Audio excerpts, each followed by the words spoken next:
This is another episode of Standup Comedy, your host and MC, celebrating 40-plus years on the fringe of show business. Stories, interviews, and comedy sets from the famous and not so famous.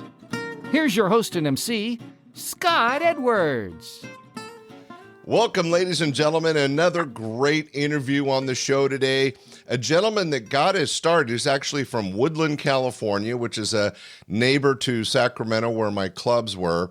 He is a very talented, award-winning magician, but he's also a really terrific comic. And as a comic magician, we had a chance to work with him several times in the 80s. Please welcome to the podcast, Michael Finney. Michael. That's crazy. That's the most applause I've ever gotten in my entire career. I don't believe that for a minute. Michael, it's so great to hear your voice. We had a chance to work together a lot back in the 80s, but we haven't chatted since very much. And I know, wow. It's just the way lives go. But let's back up a little bit. I alluded to it in the interview. You are from Woodland, California, which is a small rural town in Northern California. Were you there the big chunk of your first of your life? Yeah, I was there till, I graduated high school in 71 as a junior. And so I worked in a factory my senior year when most guys were still doing their senior year. And then I think I hung around in Sacramento. I moved over to Sacramento and I left there in 77. That's when I finally, I needed to go, find a good life somewhere. And it was way before comedy, and it was after a divorce. And oh, wow. You started young. Shoot. Well, you went to Vegas that night. I know you cut your teeth as a magician. What age did you kind of get started? Unlike stand-up comedy, where most entertainers are in their teens or 20s before they start, I know a lot of magicians that got started when they were like 9 and 10. When were you? Were you bit by the magic bug? And that's kind of the best part of the whole story, because I was at that point I got into the food and beverage industry. And I started out as a midnight bellman in a hotel called the San Carlos Hotel in downtown Phoenix.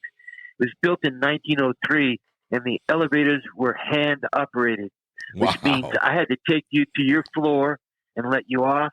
If you wanted to come down, I had to come up, get you, and bring you down. So it was very nostalgic for me, because we watched all those movies as kids growing up, 50s and 60s. You know what a bellman was. So it was so cool. And I did that for a while, and then the hotel guy liked me, and eventually he goes, "You want to learn the 10 bar? I can't keep bartenders." And I went, "Man, for me, bartending, are you kidding, man? That's up there. That's a pretty cool job, man." 1978. And so I learned the 10 bar. These two girls teach me how to 10 bar, and I get pretty good at it, and I learned to play with flames and all that stuff, and do a Harbor Light, all these cool classic drinks. In no time at all, I started getting a reputation, and a guy from the Golden Eagle came down to the Copper Door Lounge, which is where I was tending bar, and he goes, "Hey, our nighttime bartender's going to leave, and we'd like to know if you want the job." Wow. Are you kidding me? 36 stories high. I've only been tending bar for maybe 7 or 8 months. But it was a clique. This bar that I'm going to is right across the street, only it's 36 stories high. And it's basically the same clientele at different levels. Doctors, lawyers, judges. It was right in downtown Phoenix. I couldn't even tell you who I was rubbing elbows with, but they were somebody. And so I get this job. I go to the Golden Eagle restaurant. I'm wearing a bow tie, a ruffled shirt, a cummerbund. I've got the magician's outfit before I even learned any tricks. And, that's so true. You had the look. Yeah. And so I went in one day early, and a guy by the name of Bob Shaw was packing up. And they go, "Do one more, Bob. Do one more." And I do one more. What? So I stick my head around the corner, and there's like 5 guys watching me. And he takes a lit cigarette, which you could still smoke in the bars, 78. he takes a lit cigarette, he takes a puff on it, and he puts it in his hand, and then he makes it disappear right in front of these jokers. And I saw their jaws drop, and I mean, my jaw dropped. I didn't see it, and I'm standing behind it. And then when they were leaving, I saw the cash they were throwing at him. I mean, you know, not $1, not $2, but like a $5 tip, $10 tip, and from each dude. Yeah, that magic is something that people really appreciate when done well. And bartenders, for those that don't know in the audience, make pretty good tips to begin with. Most bartenders work for minimum wage, which is next to nothing, but you make your living on the tips. And if you could do something like Be Funny, but especially magic, I bet that guy raked in the bucks. Well, he did. And you know, listen, that guy's my mentor. I buried him. Okay. I was me and Lori were his family, and my son, who was ex-military. We were the last one. We buried him and took care of him. And I mean, literally got him into VA assisted, got him into VA apartment. After Katrina in New Orleans hit, he had nowhere to go. And I said, come back here, Bob. We'll take care of you. That's sweet, we got him all man. set up. That's so great. I was lucky to have been in a position to be able to do something for a guy that had done something for me, because when I learned that trick, he goes, yeah, I'll teach you how to do this trick, but it'll cost you $100. So I paid $100 to learn my first trick, and anybody that knows anything about magic knows, you know, how the trick is done and how easy it is to get a hold of and whatever. But man, that $100, that's the best $100 I've ever spent in my life. Well, it sounds like it got you on. It got you on your career path, because not only are you a terrific magician for not just a comedy club or a high-rise bar or restaurant, but you're a class act stage-wise. In fact, didn't you win an award from Siegfried and Roy? You know, back in the 80s, I was working comedy clubs. I got real lucky, and I was working a few comedy clubs. And they had a competition in Las Vegas, the Desert Magic Seminar, and it was for magicians, and it was about magicians. And Siegfried and Roy, they hosted it. They put their name on it to draw everybody. Joe Stevens, I think, was the guy that put this whole thing together, and it was very successful. It was an awesome event. It was like 5,000 magicians from all over the world would come and converge on Vegas for a week. And they had a competition one year, and it was the complete conjurer. You had to do close-up magic, and you had to do stage magic. I didn't know anybody. It was my first year, 1985, and I took fourth place. Wow. And I walked away feeling pretty good, because I'm nobody. Nobody even heard of me. The next year was the comedy magic competition, and I took second place on that. And then I stopped competing, because I got, you know, whatever it was that I needed to validate myself with the magicians, I got, you know, because it just, that's how it works there. You have to be acknowledged by your peers. Regardless. Right. Well, you know, the cream rises to the top. There's no excuses.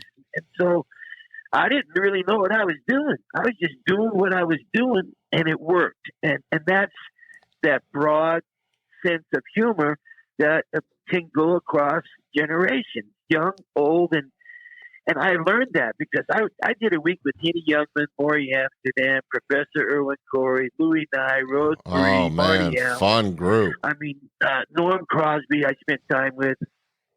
And I learned things from these pros, these old pros, man.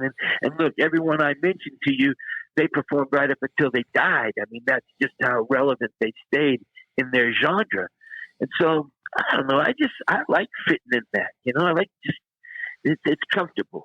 Well, you know, you touched on it a little bit, but I want to explain to the audience. One of the things that's interesting about the career path you took is that stand-up comics, they're writing all the time, and every time they go on stage, they have to be original and funny, and they're all different. I mean, even if they talk all about flying, they have a different approach, different aspect. But what's unique about magic, it's similar to juggling in that everybody's pretty much doing the same tricks, only they do them better or they put their variants on it.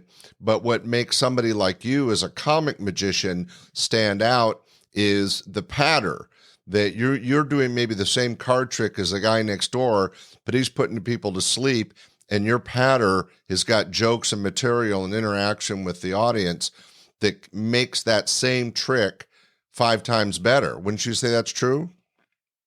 It's the only thing that makes it work is your label, your take and your personal. If you go back and look at some of the guys that I like, Tommy Cooper from England just had his own delivery.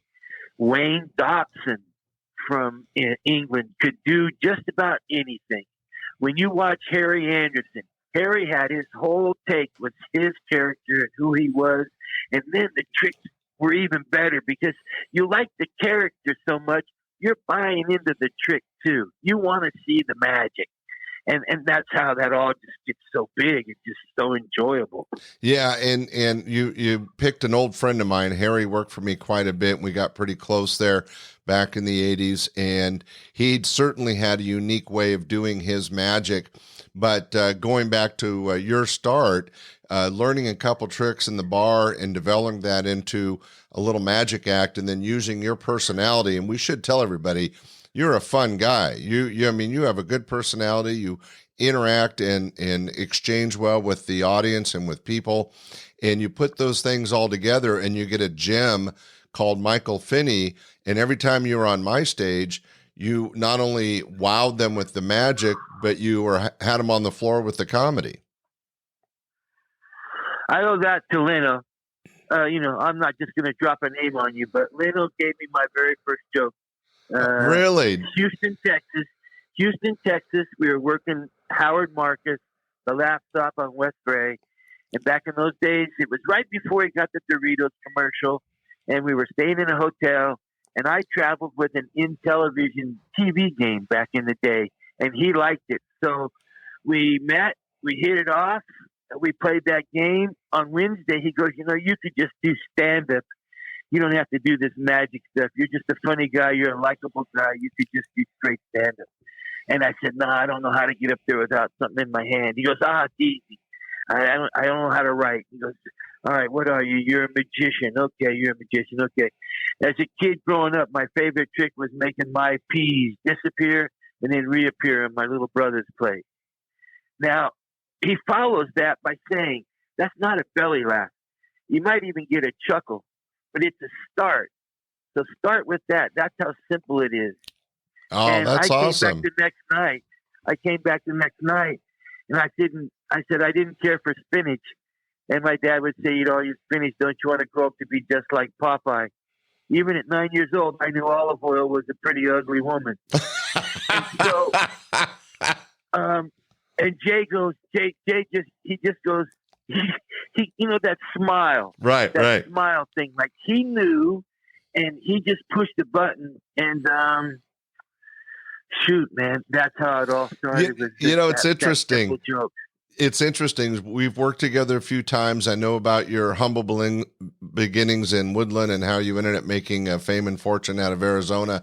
And yet, what a great opportunity to kind of get that lift in the magic side from Siegfried and Roy and getting a lift from the comedy side from Jay Leno. I mean, you're hanging with some pretty cool people. It's all about the opportunities that are there and that create, I didn't know what I was doing, Scott. I was getting work because I was on the road, and definitely the magic thing happened, and that's when Gerald Kubok was in the audience, and I ended up getting every one of his comedy clubs across the United States, a couple of those a year, man. And then from there, I went and I did probably, I didn't do all the big improvs and those. I just wasn't that LA guy. I did all the other stuff, the Sanford and Sons, the Grin Room in Louisiana. Yeah, but I worked 35, 40 weeks a year. Yeah, there's plenty of clubs outside of LA. I mean, we all know, and we've talked about on the podcast, the comedy hubs of New York, San Francisco, LA, maybe Boston, but there was, especially after about 1984, when I opened Laughs Unlimited in 1980, there was very few clubs, but by 1984, it was like the country got an infection. There were clubs everywhere. They were like Starbucks. On every corner there was a comedy club. It was kind of replacing disco to bring everybody up to pace. But still, you had an opportunity, and we've talked before about how a lot of becoming successful as an entertainer can be luck. And so being seen by that club owner and getting all those gigs would have rocketed you up a level from the normal guys doing road work. Because like you said, if you could book 30, 35 weeks a year, I mean, that's not nothing. That's a career.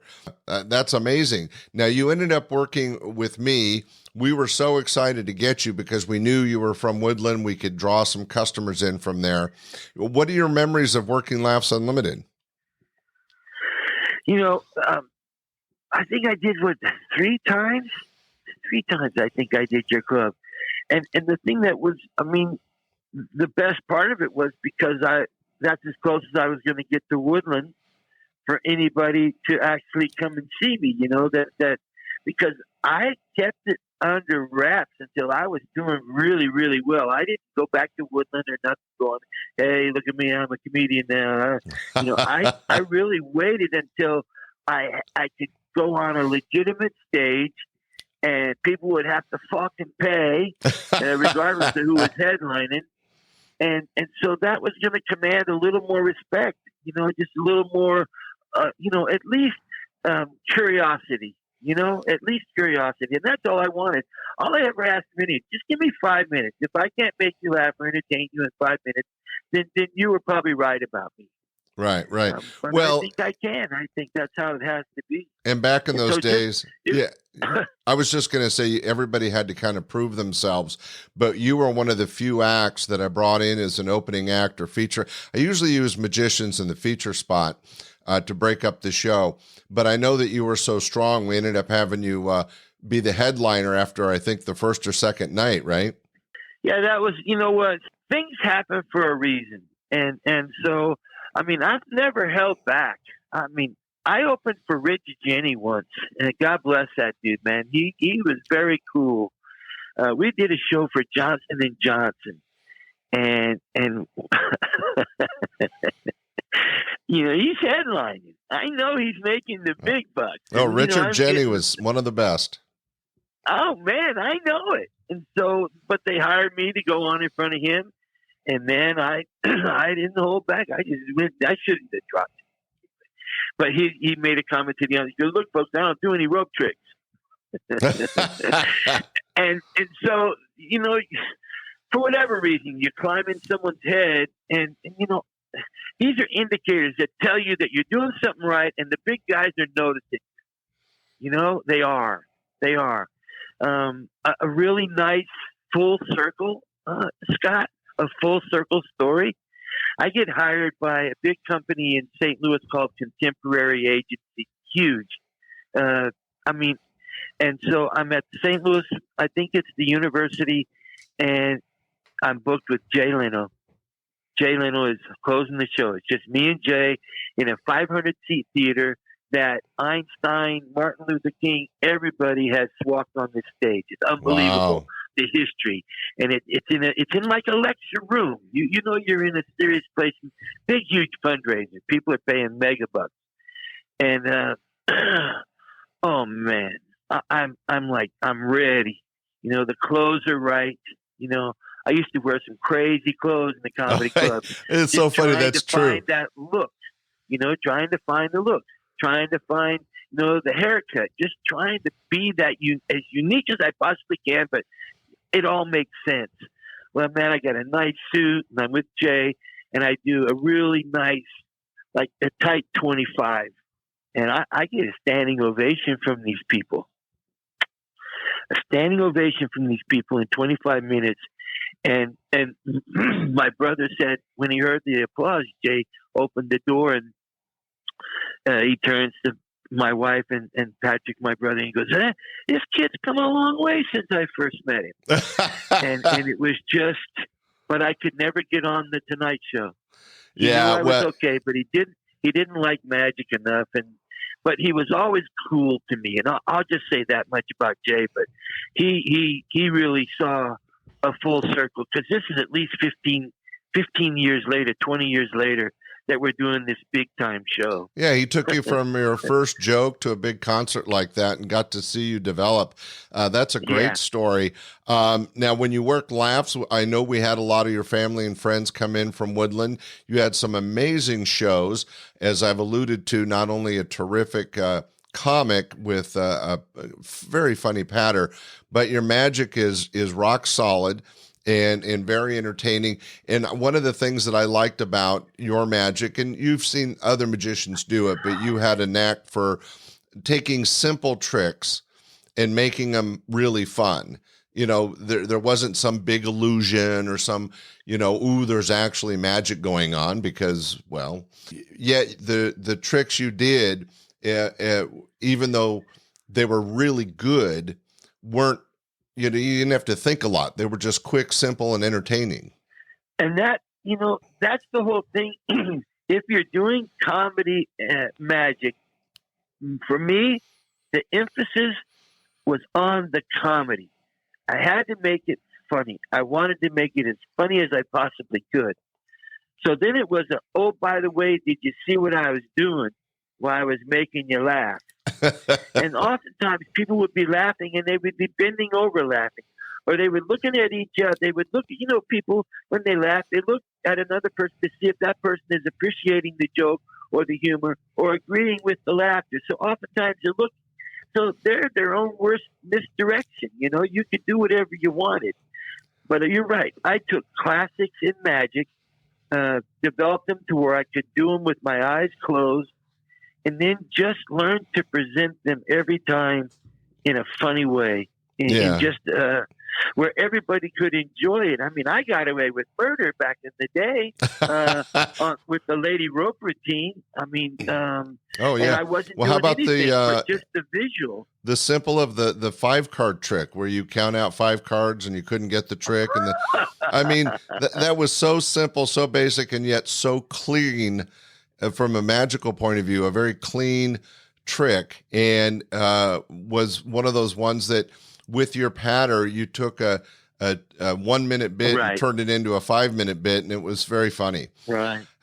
So we had a lot of success with you at Laughs Unlimited. I know you went on to a huge career, as you mentioned already, working clubs all over the country. You're based out of Phoenix now, right? Yeah, this has been my home. I came here in 77, and it was the best move I'd ever made in my life. I mean, getting into comedy, just was lucky. I just took the road as it unfolded in front of me. I'd be happy if I was still a bartender to this very day, because I love bartenders. It's a romantic lifestyle. In the old movies, the bartender knew who the good guys were, who the bad guys were, and could usually take care of both sides and just live this life. Exactly. So I could have done that, Yeah. But I learned the magic, and the magic taught me to the comedy, and so you just go with it. Well, let's just say me and the public were happy that you made the changes you did, because you brought a lot of great entertainment and laughter to a lot of people. And even though you might have been a great bartender, I think you entertained many more. Hey, now, one of the things that we talked about previously is that when you got settled into Phoenix and you'd found some success, didn't you get involved in one of the clubs there? Well, as a matter of fact, that was just another thing. It's just all about timing, everything in life. At that time, Chuckles Comedy Club, which was the hugest. I mean, they were right across the street from the university in Tempe. They were getting 400 people on average a night, 600, 4 shows on the weekend, 24. I mean, it was just crazy. I opened for Robin Williams and Richard Belzer and Rich Scheidner, and I was the house MC. Every month I got 1 week where I was the MC. And, how fun. And that's where I met all the old pros. But, they mismanaged it. It was crazy wild times in those early 80s, man. Let me tell you. Yeah, it was. And this is like 83, maybe 82, 83. And so they blew it. And so comedy was dead in Phoenix. And Paul Hopp and I went to the Mardi Gras Gatsby's and said, "Can we rent that back room out?" And we went in and painted it and set it all up. I got the loan, and they got the liquor. We got the door and the percentage of the liquor, and that's how we opened up the first Finney Bones, 110 seats. Wow! And you could come there. You could come there and see Pat Paulson, Paula Poundstone would come in for me. Well, Bruce Finney Baum, Bones, Robert Aguayo, all the guys you know. right? They all came work for over. me, but I was going to say you saw me running Laughs Unlimited and got inspired. See, I was trying to pull myself into the story, but no, Finney Bones ended up being a real landmark in Phoenix, and you brought a lot of name acts to that town, and I know it was very successful. The reason I brought it up was unlike other, so I'm a producer. I own a comedy club, but I produce the shows, and then I paid professional entertainers. You were not only a paid professional entertainer, but you changed hats and became a producer, club owner. Was it interesting seeing both sides of the fence? I love seeing both sides of the fence. You know why? Because I was an entertainer first. So I got to see what it was like being out on the road in a new town, not knowing anybody, maybe having a car or a rental car. I knew all these things. So as a club owner, first thing I wanted to do was make sure that they had a place. So the hotel is what I wanted from day one. I was never going to put a comic in a condo. So it was worked out perfect. We put him in a hotel. And then, just the little amenities of being able to say, this is here, this is there, this is there. We can help you, and it just, I knew how to avoid confrontation. Right, and, right. And if you just give a guy a heads up, just tell him what, hey, I've been there, I know what we can do, so let's all keep it comedy back on the road. Just that little speech back in the day, let him aware that I'm a brother, so I know what you're going through. And they could call me or they could call Paul 24/7 while they were in town. And man, we never had any incidences at my club. And yeah. Well, when I say that, because your comics are staying on location. So they're a complete representation of what's going on 24/7 right. as far as your relationship with the hotel, the property, and your contract. So I had to count on these comics to come in here and be really cool, because sometimes they can get crazy.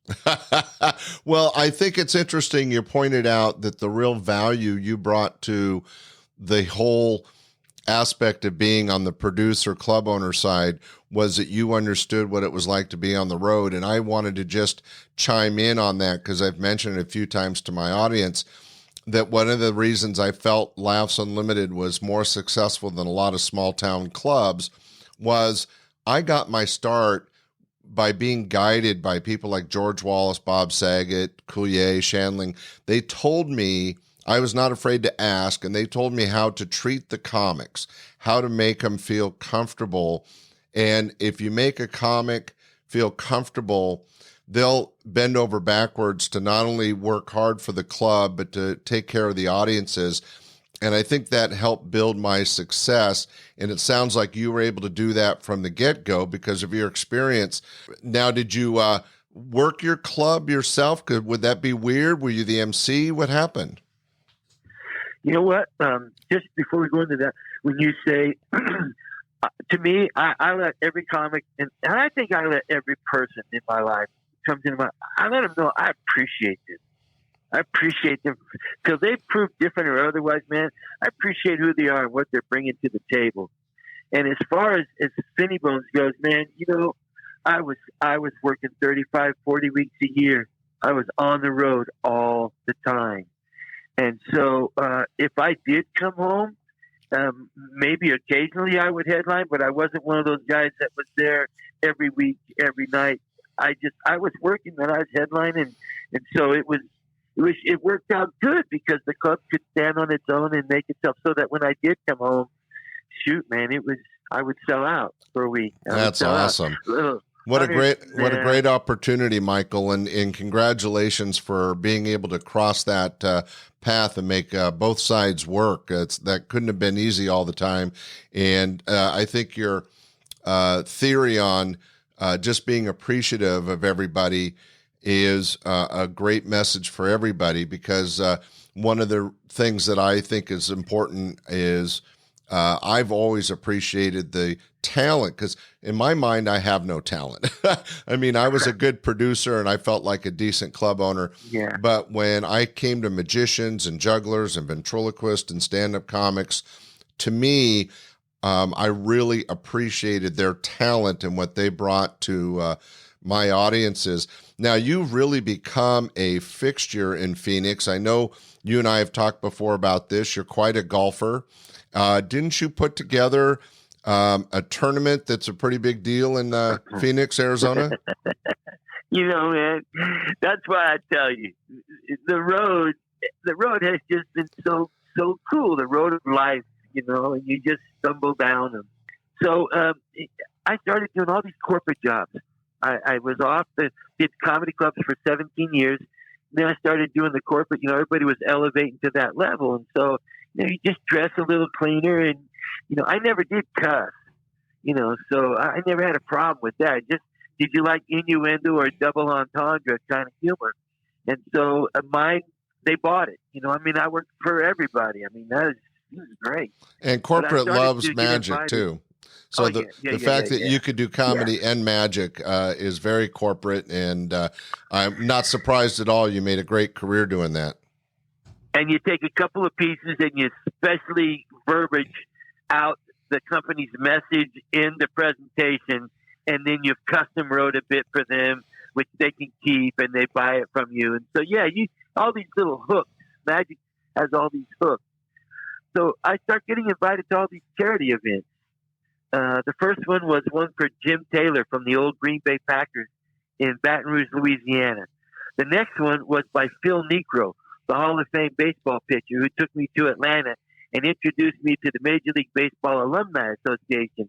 Wow. Next thing you know, I'm doing 4 or 5, 10 events a year for these guys. Then I get hooked up with the football alumni, and I start doing stuff for Jackie Smith, and now I'm meeting Ozzie Smith. And so I get to go to all these charity events, and my buddy Mark Cordes, really good, funny comedian. I said, hey, man, you and I could put together one of these golf tournaments, man. And the comedians would be the celebrities, Where we would go, there would be like Michael Jordan would be there, or, just name any high-end celebrity or retired movie star or whatever. They're all there. I even got to do a couple of Sinatras. So that's where I met all these Paula Tricky movie stars. Montaigne was out there, Sorbo. I'm having lunch with Garvey. That's awesome. We put together a celebrity list of comedians, and we were doing 2 golf courses at the same time. Wow. 36, two full golf courses, 36 teams. So other celebrities started hearing about it, and we would send them invites. Next thing you know, we got Alice Cooper, Glenn Campbell, Ozzie Smith, Phil Niekro, Johnny Bench, Ted Hendricks. That's amazing, Michael. Good job. It's crazy. I got videos of the shows. We did this for 20 years, Scott. Oh, congratulations. Now you were one of the few entertainers that has his own foundation. So a lot of those proceeds filtered through your foundation, and who were you supporting? Well, we started off with the Pappas School for Homeless Kids. We would support Christmas parties, Christmas giving. We'd take 2 or 3 classes at a time to Walmart in the gift card, and they could go shopping for their family and themselves. They had their own gift cards, and we did this. We did the Phoenix Firefighters Burn Camp, underwrote attendees programs for that. Sojourners, which is a ladies protection place. Just any charity that came along where we could help people immediately. That's what we wanted to do. So, those are just a few of them. That's amazing. And I'm a golfer as well. I'm certainly not in your class. How's your game? What's your handicap? All things right now. I'm 15 handicap. I'm a member of a little club here in Phoenix called Arrowhead. Oh, cool. And, It's sitting at a 15 right now. Good for Just you. got a new set of pings. And once again, all things considered, with my neck and my shoulder, I'm just happy to be out there, hitting the ball. Being able to slapping it swing, right. around. And now talking about charities, and I'm just doing this as a throwaway because I think we have something in common. In my research, I think I heard that you're a Rotarian, or were you raising money for Rotary? Yes, I did. Rotary was a group that it was part of Gift of Life. And for every $5,000 we gave them, they could get a child an open heart surgery done Wow. from some third world country. And so they were we really supported them as much as we could, because what was happening was immediate. They were saving someone's life today, right now, as a direct result of the people who supported all the things that we were doing in our events to raise money to help out. I mean, Foxworthy came and headlined here.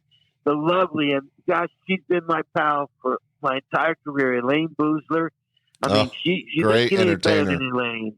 Yeah. And she came to my tournament like one of the last years we did it. She took control. She raised so much money at the live auction, and I've made so many great friends through comedy, and they've stayed my friends, and so I'm just so lucky. Well, I only brought up Rotary because I've been a longtime Rotarian, over 20 years. And what's nice about whenever you give money to Rotary, they can a lot of times get it matched by Rotary International, and you can do amazing things. But I just wanted to mention Rotary as a plug for my audience. But you obviously, Michael, have had an amazing career, and it started with learning a trick as a bartender, ended up doing some stage comedy magic, took you corporate and made you a lifelong career. Out of all those situations, is there some road story or moment that stands out to you that would be fun to share? Yeah. Because what are the chances?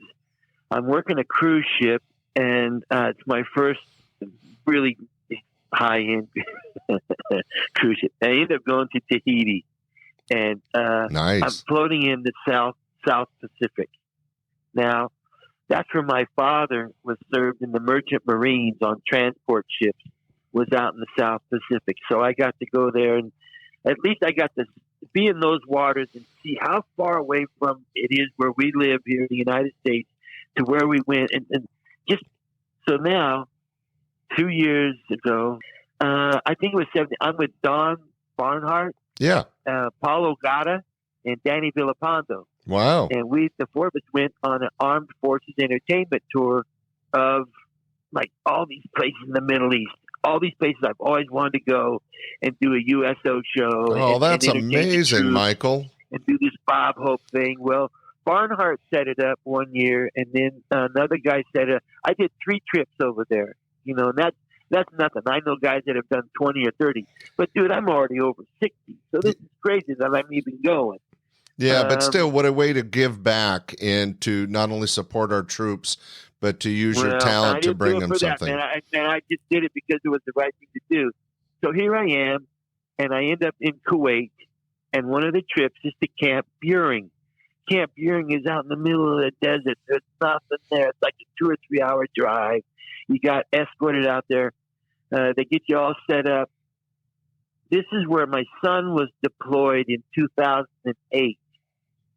Was this exact same camp? Wow.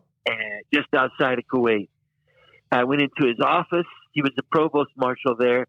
The Navy had loaned him to the Army for a year. So he came out and ran this one certain area, and it was unbelievable to go and stand next to these things that I have pictures of him standing next to. That's cool. So that as far as something that, how the hell is that ever going to happen in somebody's lifetime, all because of comedy? Are you kidding me? And a couple of magic tricks. And then the other side of that coin is it has to be Lori. I mean, I've been married now for like 43 years. Woo! I should hit the applause for that. That's amazing for any entertainer. Listen, Marty did plenty of interviews in Magic Magazine. It wasn't all cherries and cream, but it was something that neither one of us had ever explored. When I married her, I did not do comedy. I did not do magic. I think I was standing airplane. I was just looking for a path. I was looking for something. And she came into my life and just kind of lifted me up and inspired me to just do things that, like getting a job, working socially, and engaging with people. Okay. Probably wasn't going to be on my list of high things to do. You're born with a cleft palate, so you got a little bit of a different speaking voice. I have a lot of problems with a lot of words. And so just to get over that and then end up on stage.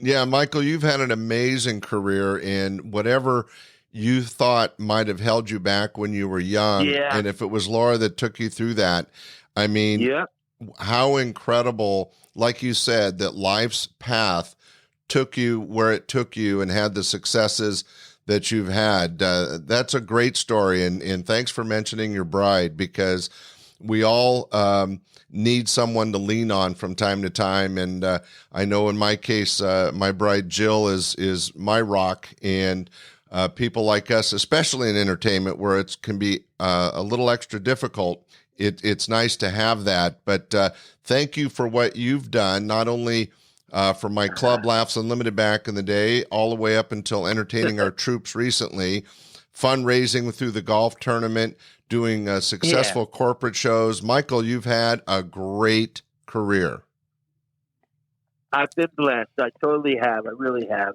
And there's so many outside forces that, shape you and make you get to wherever you are. So, man, if nothing else, I want all the comics, if any comics are listening to them, every one of them somewhere, some way had an impression on me or left an impression on me. And so, you're trying to represent the whole group. And I just, comics are a great group of people. And I appreciate this opportunity, Scott.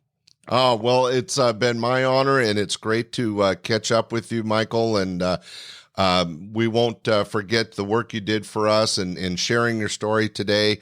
Ladies and gentlemen, one of the best in the business, not only a very funny guy and a really nice guy, but a terrific magician. I mean, you're the whole package. and this is an audio podcast, but I'll somehow have to find a way for them to see what you look like, because you've always had an amazing hairdo and you always had pretty loud. I remember an orange suit, and I mean, you always used to have the big wide ties back in the 80s. You were a colorful character. That's it. You only get one chance to make a first impression. And, at least compared to today, it's pretty tame. yeah, I guess you don't have a piece of metal coming out of every orifice, right? Hey, Michael, thanks so much for being on the podcast today. Ladies and gentlemen, we want to say thank you. Oh, let's have a little applause for Michael Finney. Thank you very much. Thank you so much, Scott. Hey, it's been a real pleasure. Ladies and gentlemen, stay tuned. We have some stand-up comedy coming up for you next. And don't forget, next week, another great show. Bye. Hey, thanks, Michael. Thank you very much. You made it very easy for me. I appreciate it. Right now, we have our closing act for this evening. This gentleman goes way back in the history of Laughs Unlimited, worked for us for a lot of years. He comes to us out of Phoenix, Arizona, where he has his own comedy club. He's one of the top comic magicians on the West Coast. Let's have a nice round of applause. Michael Finney, right here. Michael Finney.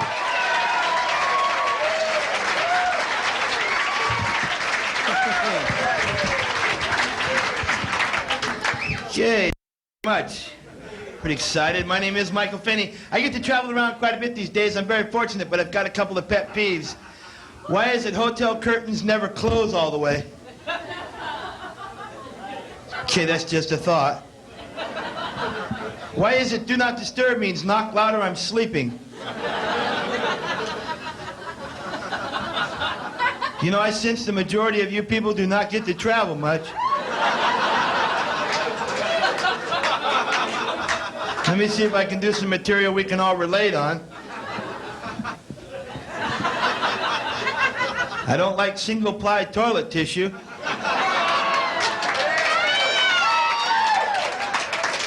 Okay, think I hit the nut. I don't like loud, boisterous laughter coming from the kitchen of a Denny's.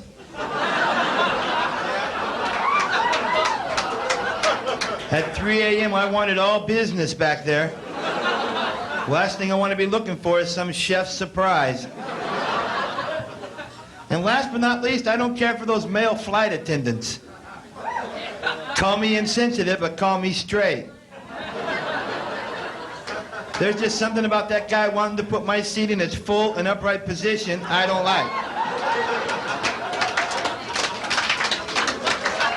Don't offer me a Coke, I'm not thirsty, and a pillow or a blanket won't be necessary because I'm not going to sleep. I'll be watching every move you make, Stevie. Just want you float on by.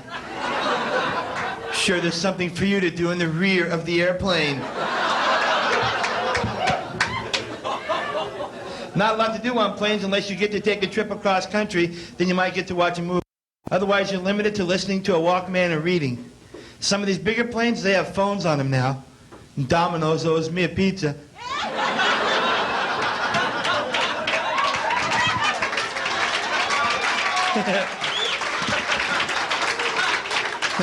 I think that's kind of funny too, but in the back of my mind, I feel kind of bad because I saw the kid go by twice.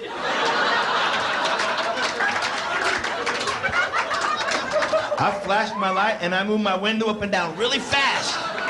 I guess he was looking at his map. And I wanted those pizzas too, because I'm tired of these 8 nuts to a bag thing they're trying to give me on the plane. This is it now, from New York to L.A., and they pass it out like it's on a silver platter, like it's some big deal. Here you are, sir.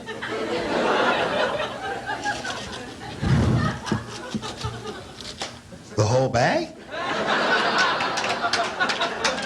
I'll never be able to finish all of it. You better bring me a drink. And that's the hook. They give you peanuts. What do you want to drink? Drinks are $3 a piece. $3 a piece. That's $30 from Houston to Dallas.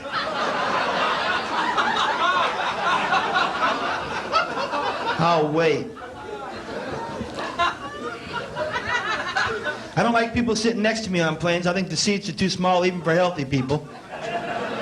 So I figured out a way to stop people from sitting next to me. I'd like to pass this along to you. The next time you go on a plane, go on with the pre-boards, get yourself situated, then reach forward and pull out that puke bag. Now what I do is I just set mine on my lap. And then if I have to, I will stare intensely at anyone who thinks they're going to sit next to me.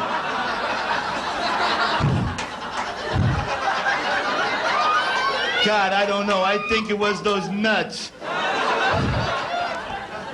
Just by a round of applause, how many people here appreciate the fine art of magic performed correctly?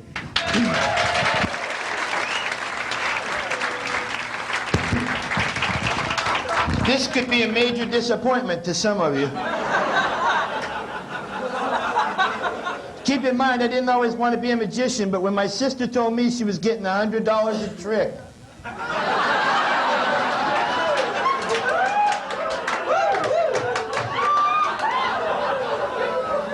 I said, hey, magic's for me. I used to put rabbits in the hat, but they would pee. It's not funny, it would leave a purple mark up to there. So now I got a lot of these little lucky rabbits free for sale. It's not that bad. You ought to see those rabbits skip around the house now.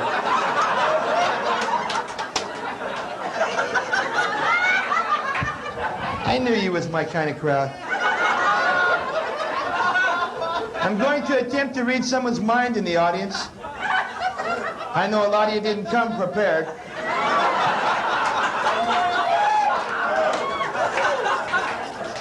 Stillman right here with the gray striped shirt on. What is your name, sir? I'm looking right at you, bud. You're now going like this. What is it? Ron, were you good in school? Absolutely. Yo, Adrian. Were you good in math? I'd like you to think of a number between 1 and 1,000, or as high as you could go. I'm writing down my prediction, what I believe to be your answer. Be an amazing trick if the two match, won't it? Ron? Be a first for me, sir. Okay. Simple yes or no will get this. Was your number 940? No. Your answer correctly predicted? No.